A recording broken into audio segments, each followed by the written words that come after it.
While progressive liberal white people are exulting in the slavery of our children in the public schools, the NAACP writes to a Fairfax, Virginia school board and says, hey, that's all well and good, but our kids can't read. I'm Dr. Duke, and this is the Dr. Duke Show.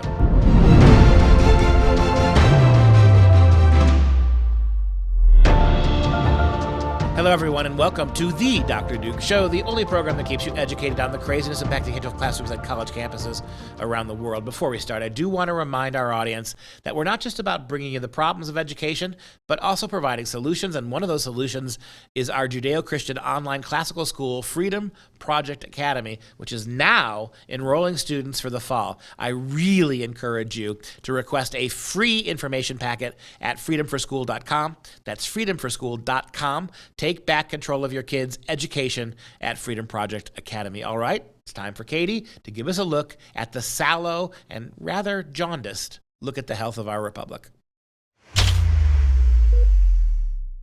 Greetings, my fellow Americans and Healthy Republic team members. If you're new here, I'm Katie, and I like to talk about how we can be a healthy republic, like in the good old days of 1797, when the transfer of the presidency from George Washington to John Adams was peaceful. Not like now, when we went from crazy radical lefty man to so very bad orange man to, come on, Dementia Man. Now, before we continue, make sure to subscribe and share this video, and then riddle me this in the comments. How long will Joe Biden be president? 2 weeks ago, I talked about Kamalama Ding Dong, and now I'm talking about the other one who really is running the Biden administration. Barack Obama, the 44th and seemingly now 46th president. He's no Grover Cleveland, but he might as well be named the second president to have non-consecutive terms, because we all know Joe isn't calling the shots at the White House. So the best way to get something done, if you hold near and dear to you that you like to be able to, anyway, we're going to get a lot done. Anyway, in his latest example of getting a lot done, Biden has been out there just stating facts. Yeah, I'm not confident in change behavior. What the hell? What do you do all the time? So when did I say I was confident? I said what I said was, let's get it straight. I said what will change their behavior is that the rest of the world reacts to them and it diminishes their standing in the world. I'm not confident of anything. I'm just stating the fact. That guy is not in charge of his own prefrontal cortex, much less the country. So insert Barack Obama. Mr. President. Hey, Mr. President, how you doing, pal? I'm doing good, man. How you doing? Glad to see this is how time and money is spent, and we are to pay no attention to that man behind the curtain. But also, always pay attention to that man behind the curtain. Most of the time, Obama's actually square in front of the curtain, thinking you are too dumb or love him too much to think about what he is actually saying. He's proved this, as of late, in talking about cancel culture with CNN. Look, we don't expect everybody to be perfect. We don't expect everybody to be politically correct all the time, but we are going to call out institutions or individuals if they are being cruel. That's a pretty big but you have there, and it's how Obama always speaks. He'll say something like, nobody's perfect, and then follow up with, hold them accountable if they are cruel. And he and his cronies define what is cruel. To him, it's anyone not lockstep with his beliefs and his ideology. And then he'll distract you with his good old boy persona, like how he made a podcast with Bruce Springsteen. I was trying to remember the first time we actually met. Probably was in 2008 during the campaign. You came, was it in Michigan or Ohio? I have no recall. I'm surprised Joe isn't jealous of his man friend, putting a medal around another man. They were born to run, but were they both born in the USA? It's a brilliant disguise. Anywho, Obama is not just hip with his music. He knows the next generation and what makes them tick. Tick-tock. Young people actually are on the right side of this. My daughter's generation, they are instinctively inclusive, appreciate diversity, believe in democracy, are tolerant, listen. What? See, Obama's not like Orange Man Bad with his mean tweets. He's cool with his praises and his subliminal massaging of the next generation because, you know, they listen, they're accepting, they believe in democracy, and they're tolerant. Oh, so tolerant. Do you guys miss Obama? Fuck yeah. Do you miss Obama? Yeah. At this point, Do you like Obama? I do think he is a good guy. Do you miss Obama? A bit, yeah. Yeah. What do you like about Obama? Oh man, the swagger. What's your favorite thing that Obama did? What about his policies? Yeah, no, well, his policies, absolutely. You know, he's such a supportive person. He was. You could tell, you know, when you see him talking to people, he actually cares, right? Yeah, they're tolerant of anything Obama did, but they refuse to listen to anyone who does not already agree with the viewpoints that have been indoctrinated into their brains and regurgitated at will. Then maybe they're just not so much. And those viewpoints are exactly what Obama wants them to think. Well, I think we have to worry when one of our major political parties is willing to embrace a way of thinking about our democracy that would be unrecognizable and unacceptable even 5 years ago or a decade ago. Now, wait a second. Tell me, based on what he just said, which party he is referencing. He said, we have to worry when one of our major political parties is willing to embrace a way of thinking about our democracy that would be unrecognizable and unacceptable even 5 years ago or a decade ago.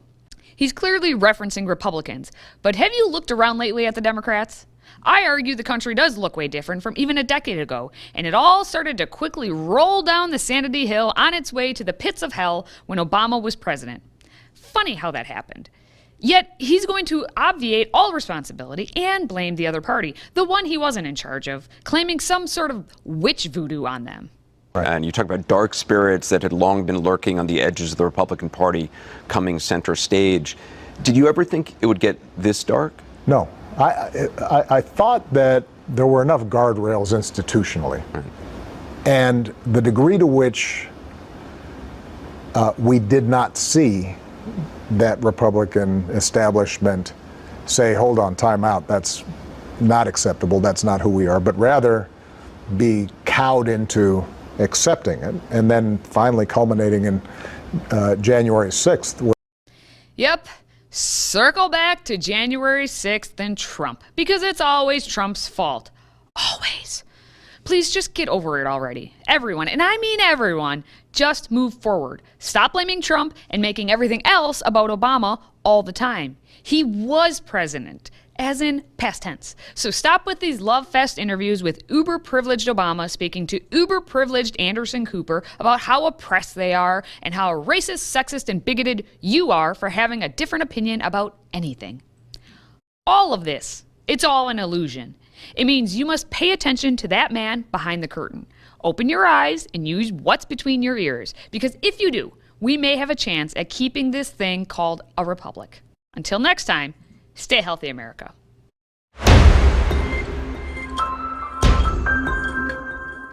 Joined now by Alex Newman, our international correspondent. Alex, thanks as always for taking the time to join us on this Friday. It's great to be with you. Thank you so much for having me, Duke. So Virginia has become really the epicenter, isn't it, of what's going on with the out-of-control public schools. It's surpassed California and Massachusetts and New York and New Jersey. It seems like every day there's a new outrage from counties like Loudoun County and Fairfax County. These are highly Democrat enclaves close to Washington, D.C. They are incredibly rich, wealthy counties that have just tens and tens and thousands of students. So this is really an epicenter for the fight against critical race theory and everything else. Now we find out that a good sign, the NAACP actually told Fairfax School District, stop producing illiterate black kids, right? This is a big slap in the face to an organization, the school boards of Fairfax, that see themselves perfectly in line with Black Lives Matter groups. It is. It's a very interesting letter. In my personal opinion, it falls well short of where it needs to be. But I think it's a really important first step because what the NAACP is saying in this letter is that, look, you people have been using for decades quack methodologies to teach reading that are turning black children into illiterates. Now, I don't see this really as a racial issue, and I don't like that the NAACP is racializing it. Yes, the data does show that black children of African heritage, suffer even more from the quackery than children of European heritage. But the point is, they're using quackery that's turning our children into illiterates. It's not a racial issue. But be that as it may, I was really pleased to see them call this out. They demanded that the schools start using proper phonics, right? And this is a distinction that I'm so glad the NAACP finally fell on. Once parents realized that their children were being turned into illiterates, they demanded phonics. Well, the schools responded by sprinkling a little bit of phonics onto the quackery and saying, "Oh, we're doing phonics. Don't look at us." Well, that was quackery with a little bit of phonics sprinkled on top. And so what the NAACP has done here is blown the whistle on this fraud. They've said, look, sprinkling a little bit of phonics on top of the quackery that's not working is not going to cut it anymore. We want a real, systematic, intensive phonics program that is actually going to teach our children how to read. And the fact that the NAACP both knows this and is willing to call it out is a really positive sign. However, I think they missed the point. Demanding that phonics be put back in the schools is not a real solution. If they can't teach your kids how to read properly, how in the world are they going to do the other things that parents expect schools to do? Well, and the other part of that is that the NAACP is otherwise perfectly on board with critical race theory, with all of the 1619 garbage, with all of the leftist revisionists of history, the promotion of Black Lives Matter in the school, all of that non-schooling. This is what I thought was kind of odd. On the one hand, it is worth cheering that the NAACP wants black kids to read, and they realize that the American public school is no longer committed to that, number one. Number two, but that seems to run oppositionally it runs to the other stuff. All that Black Lives Matter propaganda that's in the schools, all of that white shaming and white guilt and canceling great white figures because they happen to be white and doing math, the NAACP has nothing to say about that. So let's say for the sake of argument that we know Fairfax is not going full on phonics. It's just not going to happen. I don't care what the NAACP says. But let's say that they did. And that they did it. They corrected the ways they teach reading. Then what would the NAACP's response be to the fact that from moving forward at that point, it's going to be one-stop, non-stop indoctrination education as opposed to real subject matter? That's exactly right. And, the NAACP is not an organization that's interested in real education. And, just teaching people to read is a good thing, and that should be encouraged. But unfortunately, I don't think the NAACP is actually interested in really getting a good education for all these children. I mean, if they were, they would be calling for their members to get their children out of the public school system. They say in there that for 40 years, you people have been turning our children into illiterates with this quackery, despite all the research that shows what it's doing. So how can you trust these people with your children? How can you trust them with the minds of your children? I think the NAACP is really falling short here, but this is an encouraging sign, I think. Yeah, we can't be too hard on the NAACP. They're the last organization I would have thought would have come out for this. I can see the NCAA screaming and hollering for more racial justice. It never dawned on me that they would actually have looked at the phonics, so good on them. After the break, let's talk a little bit more about the broader implications of what's at stake here.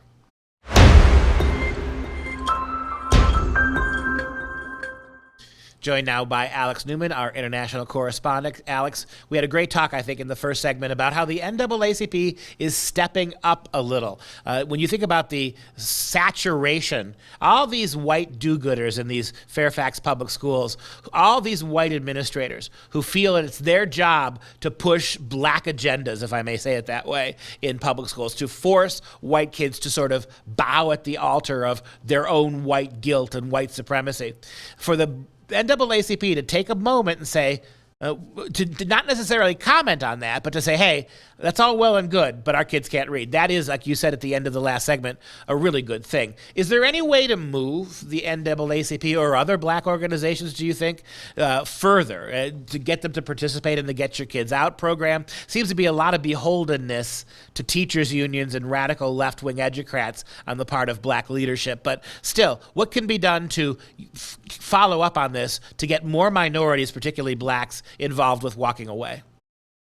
Yeah, that's a great question, Duke. And, I think reading is one of those issues that's really transpartisan, right? Radical Democrats and Marxists and liberals, they all want their children to be able to learn how to read. It's not like only conservatives and only Republicans want their children to learn how to read. It's something that all parents really want for their children. And so this, I think, is an important issue. I think the next step now in the NAACP, whether they know this or not, I don't know. They certainly don't mention it in the letter. The next step is for them to understand that this was deliberate. So I encourage the leaders of the NAACP, if you're watching this video right now, get a copy of the book that Dr. Sam Blumenfeld and I wrote back in 2015, Crimes of the Educators. We proved using primary source documents that this plan to turn not just the black children in Fairfax County, but all the children in America into either illiterates or children who couldn't or hate reading, that was a part of a strategic plan. And once you read that, you realize that this is not something that can be salvaged with a nasty letter, right? This is not like you can demand that they restore proper phonics and suddenly everything's going to get better. This was part of a deliberate plan. We actually have 2 chapters in our book on how the education establishment deliberately set out to create this black underclass, to destroy the black family, to dumb down black American children. And of course, they wanted to dumb down white American children as well, but they first experimented with this nonsense in the black community. And then when they realized how well it worked, then they moved it out to the rest of America. So this is all well documented. And if you're really interested in solving the so-called racial achievement gap, which is a big focus of this letter, the answers have been there all along. Okay, we talk in the book about Marva Collins, a wonderful black American educator in Chicago who took some of the most quote-unquote hopeless cases, right? Very, very troubled black children, black youth from troubled homes with delinquency in their past, things like this, and turned them into some of the brightest scholars out there who went on to become doctors and lawyers and, the highest educational level imaginable, way beyond even a lot of their white peers. And so if you want to close the racial achievement gap, so-called, the answers are there, but it has to start with the realization that they deliberately did this, okay? They're not idiots, NAACP. They knew what they were doing. They still know what they're doing. Maybe not the first grade teacher who's using the quack program that she was trained to use in a government education college, but the system, the people who run the system know perfectly well what they're doing, and you have to realize it was deliberate,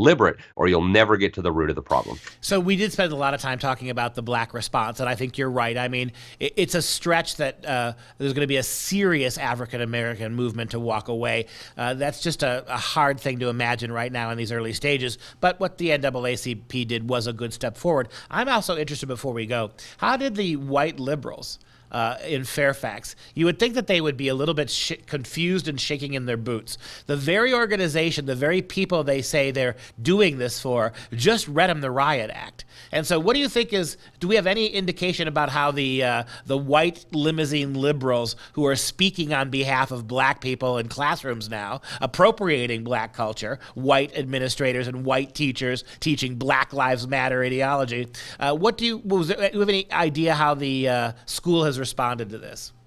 Almost not at all. There's almost nothing out there about this letter. It was sent to the school superintendent, and almost nothing. No media coverage, no response. But, I am encouraged by some things here. And one of the things that I want to say in the last few seconds that we have, Duke, is that the data on homeschooling that just came out from the Census Bureau earlier this year shows that black Americans are leaving the government brainwash camp in droves. In fact, black families are now more likely to homeschool than white families and families of European heritage. And this trend is accelerating. Now we're up at like 16% of black families with children of school age are out of the school system. This is really, really good news, and I hope it will continue.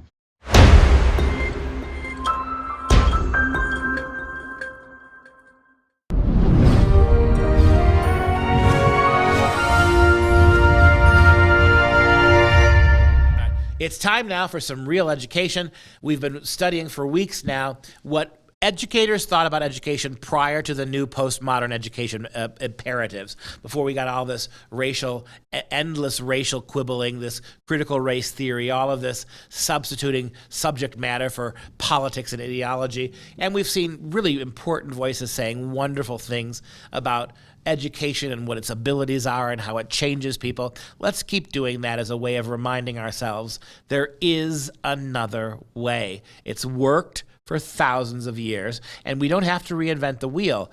Chuck all the politics and go back to the way we used to build strong minds and strong bodies. How about this quote from Artie Lang? The condition of alienation, of being asleep, of being unconscious, of being out of one's mind, is the condition of the normal man. Society highly values its normal men. It educates children to lose themselves and to become absurd, and thus to be normal. Little kids, children don't hate. Little kids aren't racist. So what is our approach to them? To make them racist madmen, to focus only on race and gender and difference and oppression. You're turning them into crazy people, all in the name of making them normal people. Take a look at the next quote. This one's from John Taylor Gatto, one of my most favorite educational reformers out there. Quote, think of the things killing us as a nation. Narcotic drugs, brainless competition, dishonesty, greed, recreational sex, the pornography of violence, gambling, alcohol, and the worst pornography of all, lives devoted to buying things, accumulation as philosophy. All of these are addictions of dependent personalities. That is what our brand of schooling will inevitably produce. A large fraction of our total economy has grown up around providing service and counseling to inadequate people, and inadequate people are the main product of government compulsory schools. Broken, inadequate people is what you get from public schooling. So you shouldn't be surprised we live in a broken, inadequate culture. Take a look at another one of these from Jules Henry. The function of high school, then, is not so much to communicate knowledge as to oblige children finally to accept the grading system as a measure of their inner excellence and of conformity. And a function of the self-destructive process in American children is to make them willing to accept not their own, but a variety of other standards, like a grading system for measuring themselves. By the time they get to high school, they should see the worth in education without us having to reward or punish them. But it's never that way. We have created a system where the only thing that a child takes away from his education is whether or not he thinks he's passed a course or not. And that's very dangerous. And one final quote, thousands of years ago, from Plato, quote, do not train children in learning by force and harshness, but direct them to it by what amuses their minds, so that you may be better able to discover with accuracy the peculiar bent of the genius of each. Plato, 2,500 years ago. Kids are individuals. Don't educate them in anger and screeds and politics. Educate them with love and with stories and with humor, so that you can best figure out where their particular genius should take them. All right, just a quick reminder that the best way to access our content is to download Freedom Project Media app. Simply search Freedom Project in your app store and make sure to allow notifications. It's absolutely free. And if you enjoy our content, please join the Patriot Club. Your tax-deductible donation allows us to bring you these shows every day. It's a one time a year, $99 fee. We send you this beautiful tumbler, and you win and we win. And you do this at patriotclub.us. Sign up at patriotclub.us. Now, we'd like to take a moment to show some love, serious love, to our Patriot members. Today, we'd like to give a shout out to Bob from Plainfield, Illinois. A good plain name, Bob, from a good plain state. Thanks for supporting us, and thanks for all that you do to help make the Dr. Duke Show function. That's going to do it for us. For Freedom Project, I'm Dr. Duke. Until next time, stay educated, my friends, and if you're not educated, it probably means you graduated from public schools.